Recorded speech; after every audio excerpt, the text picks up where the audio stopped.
your Midday Ark-La-Miss news update.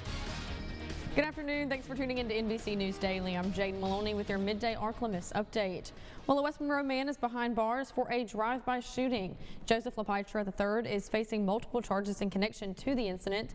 Ouachita Parish sheriffs say a witness was driving LaPietra home when he allegedly began firing a rifle several times out of the passenger window towards a home.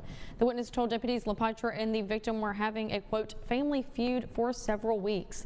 The victim also provided authorities with a video of the incidents. Officers found 3 loaded firearms inside the vehicle along with shell casings. LaPietra faces assault by drive-by shooting, aggravated assault with a firearm, and illegal use of weapons.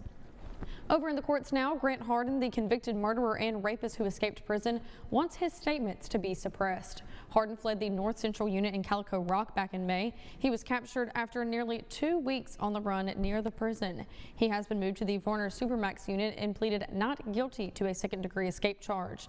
His attorney now filing motions asking for anything Harden said to federal agents and corrections officials following his recapture to be kept out of court. The motions did not specify what Harden told them, but some of his statements may include details of his escape. He is set for a pretrial hearing October 21st with his trial scheduled for November 5th. Switching gears now to some health news. For the first time, diagnostic breast imaging can now be read by a radiologist through teleradiology instead of having to be read on site. Bradley County Medical Center has become the very first facility in the state to take advantage of teleradiology. The hospital had a diagnostic mammogram read remotely by radiology associates. Leaders say this advancement means patients can be seen more often and not have to worry about transportation. I'm glad. I feel like that a lot of patients weren't going to receive the care that they should have because they just weren't going to drive out of town because either they didn't have someone to take them or they're just not physically able to travel to do that. So that makes it easier access for them to receive the care that they need. For more information on what they can do for you, please contact Bradley County Medical Center directly. Now, moving across the home front, September is recognized as Suicide Prevention Month. Advocates are using this time to raise awareness, educate, and take action, especially here in Louisiana. Governor Jeff Landry declaring 988 Day, during which the first ever 988 rally took place at the Capitol. Resource representatives from across Louisiana, some traveling hours to attend, gathered to educate the public. Officials say hearing how 988 saves lives inspired them to make a difference. At the end of this funding, we need a plan in Louisiana so that we can keep operating 988 24 hours a day. It's really important to be answered in state. You just get so much better service. Crespo says they de-escalate 98% of calls, helping thousands of people. And now, exclusive Storm Tracker Doppler weather with meteorologist Chase Ward.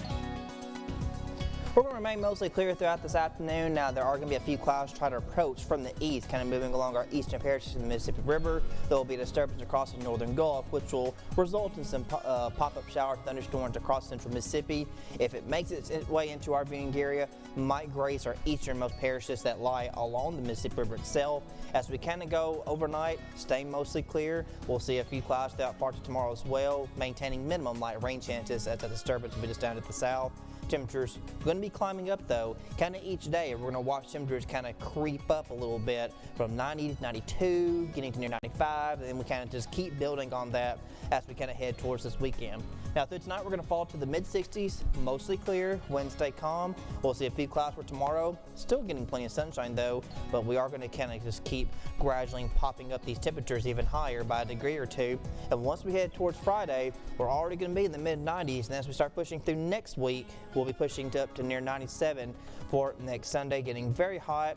Humidity looking to climb a tad bit. Overall today through tomorrow, next couple of days, humidity won't be too much of a problem, but we don't really expect much in the way of just oppressive heat of anything like that nature, not like it usually is in July or August, but definitely getting warm though. We'll continue to be in the mid-90s the early parts of next week of Monday and Tuesday with lows mid-60s. Well, it definitely feels great this morning, but unfortunately it won't last for too long. But hopefully you all are enjoying this cooler weather. But that's it for your midday update. NBC News Daily continues.